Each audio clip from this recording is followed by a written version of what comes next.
आप सभी को प्रभु यीशु मसीह के नाम में जय मसीह की। परमेश्वर के नाम की स्तुति और महिमा हो।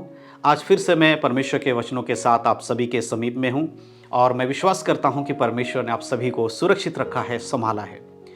आज हम परमेश्वर के वचनों से देखेंगे कि प्रभु के लोगों के लिए सबसे ज़रूरी क्या है।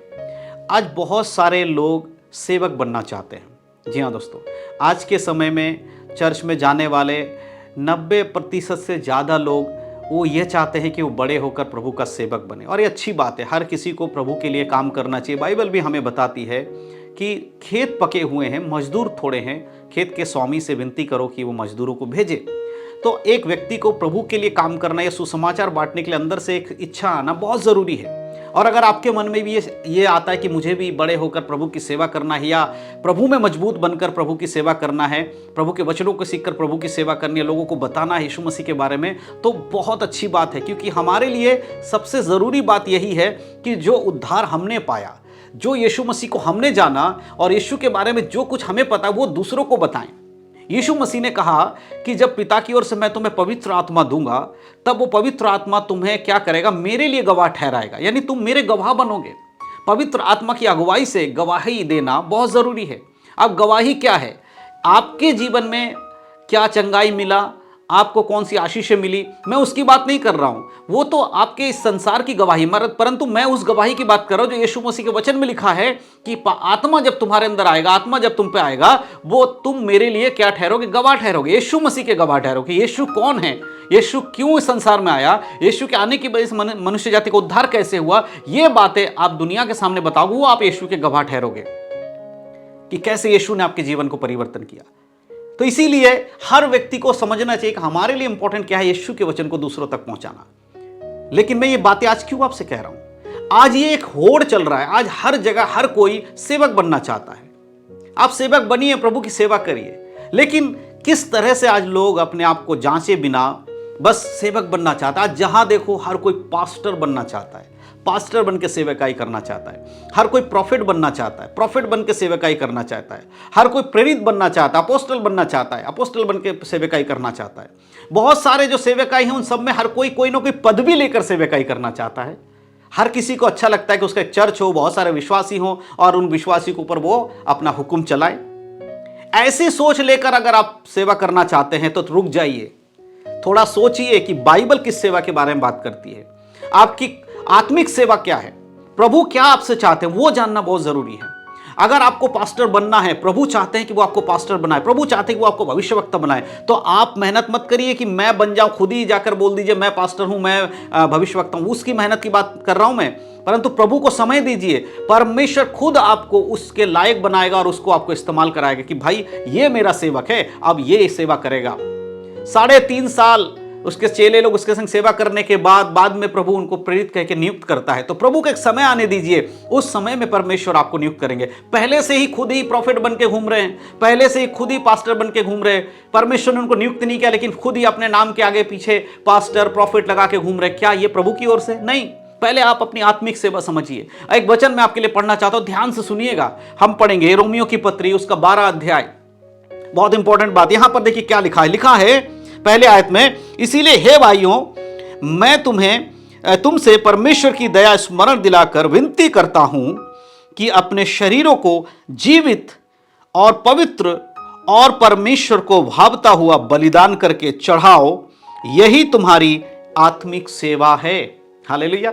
एक पास्टर बनने से पहले, एक प्रॉफिट बनने से पहले, एक अपोस्टल बनने से पहले हमारी आत्मिक सेवा जान लेनी जरूरी है। अगर आपके अंदर ये बातें नहीं हैं तो आप पास्टर बन के भी कुछ नहीं कर पाएंगे, आप प्रॉफिट बन के भी कुछ नहीं कर पाएंगे, आप अपोस्टल बन के कुछ नहीं कर पाएंगे, शिक्षक बन के कुछ नहीं कर पाएंगे। इस तरह से जो सेवकाई प्रभु देते हैं, अगर आपने इन कामों को अपने जीवन में नहीं लाके देखे और इन कामों के अनुसार अगर जीवन नहीं जीते हैं तो आपका सेवकाई बेकार हो जाएगा। एक पास्टर चर्च चला रहा है, अगर उसके जीवन में ये सारी बातें नहीं हैं तो उसका चर्च चलाना बेकार है, उसका प्रतिफल शायद उसको ना मिले। इसीलिए खुद को देखिए क्या है हमारी आत्मिक सेवा। सबसे पहले प्रभु कहता है अपने आप को क्या करना है, अपने शरीरों को जीवित करिए। अब शरीर जीवित का मतलब समझना होगा। हम जिंदा घूम फिर रहे, ये जीवित नहीं है, ये तो अलग बात है। इस संसार में विश्वासी भी चल फिर रहे हैं, जिंदा हैं, अविश्वासी भी जिंदा है। मैं इसकी बात नहीं कर रहा, आत्मिक सेवा की बात, आत्मिकता में बात कर रहा हूं। जब एक व्यक्ति यीशु मसीह पे विश्वास करता है, उसके बाद अपने उद्धारकर्ता के रूप में यीशु मसीह को मान लेता है, बपतिस्मा कर ले लेता है, अपने पापों को पश्चाताप करने के बाद बपतिस्मा ले लेता है, वो एक जीवित व्यक्ति बन जाता है। जो आदम के वजह से जो हमारी मरी हुई आत्मा थी वो जीवित हो जाती है यीशु मसीह पे विश्वास करने के कारण। उस अवस्था में एक विश्वासी को चलना बहुत जरूरी है। अगर आप उस अवस्था में नहीं हैं तो फिर आप कैसे जीवित हो सकते हैं? अगर आप यीशु मसीह पर विश्वास करने के बाद आप फिर से सांसारिक बातों में मन लगाकर चल रहे हैं, बपतिस्मा लेने के बाद वही काम कर रहे हैं जो आप पहले करते थे, आपके जीवन में कुछ भी नहीं बदला, सिर्फ इतना बदला कि पहले आप कहीं और जाते थे, आप चर्च में जाते हो, पहले सिर्फ आप इधर उधर की बातें करते थे, अब सिर्फ चर्च के अंदर आकर चर्च की बातें करते हो, लेकिन बाहर जाकर फिर से वही जीवन जीते हो, तो फिर आपका बदला क्या है? एक दिखावटी जीवन आप जी रहे हो। प्रभु क्या कह रहा है कि अपने आप को जीवित करो। सेवकाई तो आप कर रहे हैं, सेवकाई के लिए परमेश्वर आपको मना नहीं कर रहा। आपको पास्टर बनना है, प्रभु बनाएगा। आपको भविष्यवक्ता बनना है, प्रॉफिट बनना है, प्रभु बनाएगा। लेकिन पहले आप खुद ये बनिए, अपने शरीर को जीवित करिए। और दूसरा, पवित्र करना बहुत जरूरी है। दूसरों को बड़ी बड़ी बातें करके आप प्रचार कर सकते हो, लेकिन खुद के अंदर झांक कर देखें, आप पवित्र हो? आपकी पवित्रता क्या है? पवित्रता वो नहीं है कि ऊपर से व्हाइट कलर का शर्ट पहन लेंगे, टाई लगा लेंगे, कोट पैंट पहन लेंगे, बढ़िया से एकदम जाके खड़े हो जाएंगे, गले में लाल पट्टा डालेंगे, सामने नेम प्लेट होगा, बिशप, पास्टर, अपोस्टल, ऐसा नेम प्लेट लगा लेंगे। ये पवित्रता ही नहीं है। हाथ में क्रूस का डंडा ले लेंगे, गले में क्रूस लटका लेंगे, ये पवित्रता ही नहीं है। पवित्रता आपके अंदर होनी चाहिए। पवित्रता वो है जो कि आपके अंदर से आती है। मनुष्य के बाहर से कुछ भी जाकर उसे अपवित्र नहीं करती, परंतु जो कुछ उसके अंदर से बाहर आती है वो उसे अपवित्र करती है। आपके अंदर से क्या बातें आती है? क्या आज भी आप गलत बातों में संगति करते हैं? क्या आज भी आप झूठ बोलते हैं? क्या आज भी आप व्यभिचार में हैं? क्या आज भी आप दूसरों के लिए बुरा सोचते हैं? क्या आज भी आप वो सारे काम कर रहे हैं जो मसीह में आने से पहले करते थे? उनमें से कुछ भी अगर आप कर रहे हैं तो आप पवित्र नहीं हैं। आपके अंदर पवित्रता ही नहीं है। जीवित भी अपने आप को करना है, पवित्र भी करना है आपको, तभी आप एक अच्छे सेवक बन पाएंगे, तभी प्रभु आपको इस्तेमाल करेगा। और उसके बाद लिखा है, परमेश्वर को भावता हुआ बलिदान करके चढ़ाओ। परमेश्वर को क्या भाता है? 10,000 लोगों की भीड़ लेके आओ, चंगाई, ले हैंड प्रेयर, ये प्रेयर, वो प्रेयर करके एक बहुत बड़ा चर्च का भीड़ बना दो और प्रभु खुश हो जाएगा? नहीं। प्रभु ने 5,000 से ज्यादा लोगों को खाना खिलाया। उसके बाद फिर से वो लोग जब वापस आए तो यीशु मसीह ने कहा, तुम मेरे पास इसलिए नहीं आए कि तुमने चमत्कार देखा, परंतु तुम इसलिए कि तुम्हें खाकर तुमने अपना पेट भरा है। प्रभु भीड़ से प्रसन्न नहीं हो रहे हैं। बहुत सारे लोगों को लाकर आप कहोगे, ये प्रभु देखो इतने लोगों को मैं लेकर आया हूं, आप खुश हो जाओ। प्रभु कहेगा, इनमें से कितने लोग मुझ पर विश्वास करते हैं, कितने लोग स्वर्ग जाएंगे, उससे परमेश्वर खुश होता। आप लोगों को प्रभु के लिए क्या तैयार कर, लोगों को तैयार कर रहे हो या भीड़ तैयार कर रहे हो? भीड़ स्वर्ग में नहीं जाएगी, भेड़ स्वर्ग में जाएंगे, याद रखिएगा। हालेलुया। परमेश्वर को क्या भाता है कि उसका एक दास पवित्रता का जीवन जिए, जीवित होकर चले, दूसरों को वही बातें सिखाए जो बाइबल के अनुसार सही है, किसी के कान के खुजली के अनुसार बात ना करे। ये प्रभु को भाता है। पहले खुद को तैयार तो करो सेवक बनने के लिए, पहले उसके योग्य काम तो करो, परमेश्वर अपने आप आपको इस्तेमाल कर लेगा। आप पहले ही परमेश्वर के लिए इस्तेमाल होना चाहते हो, लेकिन अंदर से बदलाव नहीं आया। एक घड़ा जब बनता है, मिट्टी का घड़ा जब बनता है, तो क्या वो मिट्टी का घड़ा खेत में से जो मिट्टी निकाली जाए तुरंत वो घड़ा बन जाता है? नहीं। वो जो किसी के घर में एक मिट्टी के घड़े में आप लोग अगर पानी पीते होगे, मैंने पिया है, शायद आपके घर में भी होगा, तो क्या जो आपके घर में वो घड़ा रखा है वो एकदम आके रखा है?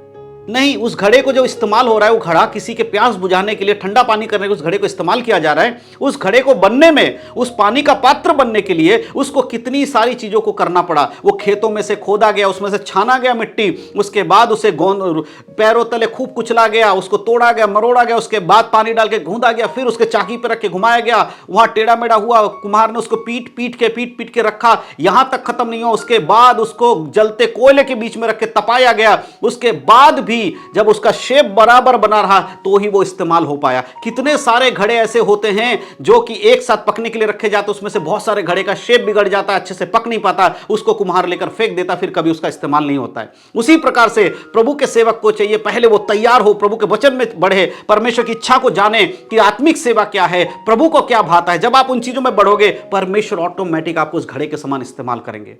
फिर उसमें से जो पानी निकलेगा लोगों को, उसके प्यास को बुझाएगा, उसको तृप्त करेगा। आप ऐसे एक सोता बन जाएंगे जिसके अंदर से जीवन की नदियां बह निकलेंगी। हालेलुया। सेवक बनना चाहते हैं तो पहले सेवक का जो क्राइटेरिया उसको समझिए, सेवक का जो आदि परमेश्वर जो बताते सेवक होने के लिए क्या चाहिए उसको समझिए। परमेश्वर की दया स्मरण दिलाकर विनती करता हूं कि अपने शरीरों को जीवित, पवित्र और परमेश्वर को भावता हुआ बलिदान करके चढ़ाओ। अब देखिएगा जरा, क्या आपके अंदर कोई ऐसी बातें हैं जो संसारिक है? पहले उसको निकालिए। क्या आज आप परमेश्वर को भावते हुए बलिदान हैं? प्रभु की इच्छा जो आपके जीवन से क्या आप वो करते हैं? प्रभु कहता है तेरा शरीर मेरा मंदिर है और मैं उसमें वास करना चाहता हूँ, पवित्र आत्मा उसमें बसना चाहता है। अपने शरीर को देखिएगा कि आपने उसके अंदर क्या क्या भर रखा है। बहुत सारे विश्वासी लोगों ने अपने अंदर बुराइयों को भर रखा है, बहुत सारे विश्वासी लोगों ने अपने अंदर जलन को भर रखा है, बहुत सारे विश्वासी लोगों ने दूसरों के प्रति क्रोध को भर रखा है, बहुत सारे विश्वासी ने अपने अंदर घमंड को भर रखा है। इससे भी बढ़कर बहुत सारे विश्वासी लोगों ने अपने अंदर इधर उधर की गंदगी को भर रखा है और फिर भी कहते हैं हम प्रभु की सेवा करने के लिए निकले हैं। जरा जांच कर देखिए अपने जीवन को। अगर आप इस वचन के अनुसार नहीं हैं तो क्या आपको प्रभु इस्तेमाल कर पाएंगे? प्रभु सबको इस्तेमाल करना चाहते हैं, लेकिन प्रभु ने जो बातें कही उनको मानना जरूरी है। आज अपने जीवन को देखिए, अगर आप परमेश्वर के वचन के अनुसार नहीं चल रहे तो आप कभी भी प्रभु के राज्य के लिए इस्तेमाल नहीं हो पाएंगे। दुनिया के नजर में आप एक बड़े पास्टर बन जाएंगे, दुनिया को बोलेंगे मैं पास्टर हूं, दुनिया को बोलेंगे मैं भविष्यवक्ता हूं, दुनिया को बोलेंगे मैं अपोस्टल हूं, मैं प्रेरित हूं, दुनिया आप पे विश्वास भी कर लेगी। लेकिन जब यीशु मसीह आएंगे तो वो सिर्फ उन्हीं लोगों को लेकर जाएगा जो उसके आत्मा के अनुसार चलाए जाते हैं, जो परमेश्वर के वचन के अनुसार जीवित, पवित्र और परमेश्वर को भावता हुआ बलिदान करके चढ़ाने वाला व्यक्ति ही यीशु मसीह के संग स्वर्ग में जाएगा, अन्यथा कोई भी नहीं जाएगा। कितना भी बड़ा पास्टर बन जाए, अगर वो वचन के अनुसार नहीं है तो कभी भी वो यीशु के राज्य के वारिस नहीं हो पाएंगे, वो परमेश्वर के राज्य के वारिस नहीं हो पाएंगे। इसीलिए सेवक बनने से पहले पवित्रता में जीवन जिए। इसलिए सेवक बनने से पहले परमेश्वर के सेवा का जीवन समझिए। परमेश्वर की सेवा का जो जीवन है वो क्या है? चर्च खोल लेना यह अलग बात है, ये बाद की बात है, लेकिन उससे पहले क्या आप तैयार हैं? क्या आपने खुद को परमेश्वर के लिए समर्पण किया है, दिया है प्रभु को कि प्रभु मुझे बना, मुझे अपने योग्य बना, मेरे कमियों को मेरे अंदर से निकाल दे परमेश्वर, मेरी बुराइयों को मेरे अंदर से निकाल दे परमेश्वर, मैं आपके काम आना चाहता हूं, मैं आपके लिए यूज होना चाहता हूं, इस्तेमाल होना चाहता हूं। क्या आपने परमेश्वर के हाथों में सौंप कर प्रार्थना किया है? अगर नहीं किया तो आज करिएगा। अगर आप एक सेवा करने वाले व्यक्ति हैं और आपको लग रहा है कि आपके जीवन में गड़बड़ी है, आपके जीवन में अपवित्रता है, तो आज इस वीडियो को देखने के बाद, इस मैसेज को सुनने के बाद बैठिएगा अकेले में, प्रभु से गिड़गिड़ाइएगा, रो रो के कहिएगा परमेश्वर मेरे जीवन में जो गलतियां उसको मैं मानता हूं, मुझे उससे बाहर निकालिए। देखिएगा प्रभु आपको फिर से बनाकर खड़ा करेगा। आपकी सेवकाई में परमेश्वर आपको ऊंचा उठा देगा, आपके आत्मिक जीवन में परमेश्वर आपको आगे बढ़ा देगा। अपनी गलतियों को मानिए और प्रभु के हाथों में समर्पण कीजिए। धन्यवाद करता हूं मैं परमेश्वर का कि प्रभु इन वचनों के द्वारा आज हम सभी से बातें कर रहे हैं। जितना वचन ये आप लोगों के लिए, उतना ही मुझे भी ये वचन छू रहा है, उतना ही मेरे लिए भी है।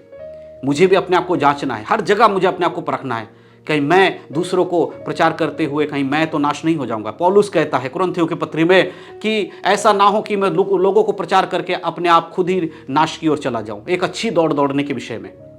इसीलिए अपने शरीर को वो मारता कूटता और वश में लाता है। वही मुझे भी करना है, आपको भी करना है। दूसरों को प्रचार कर रहे हैं, दूसरों को सिखा रहे हैं, अगर हमारा नाश होगा तो फिर उसका क्या फायदा, हमें प्रतिफल क्या मिलेगा? इसीलिए जो वचन आपके लिए है वो वचन मेरे लिए भी है। हालेलुया। मैं विश्वास करता हूं कि आपको समझ में आ रहा है। अगर आज ये बातें आपको समझ में आ रही है तो अपने जीवन को एक बार परखिएगा, क्या आप वचन के अनुसार हैं या नहीं हैं। प्रभु इन सारी बातों के द्वारा आप सबको आशीष दे। यीशु मसीह के नाम में सबको जय मसीह की। God bless you.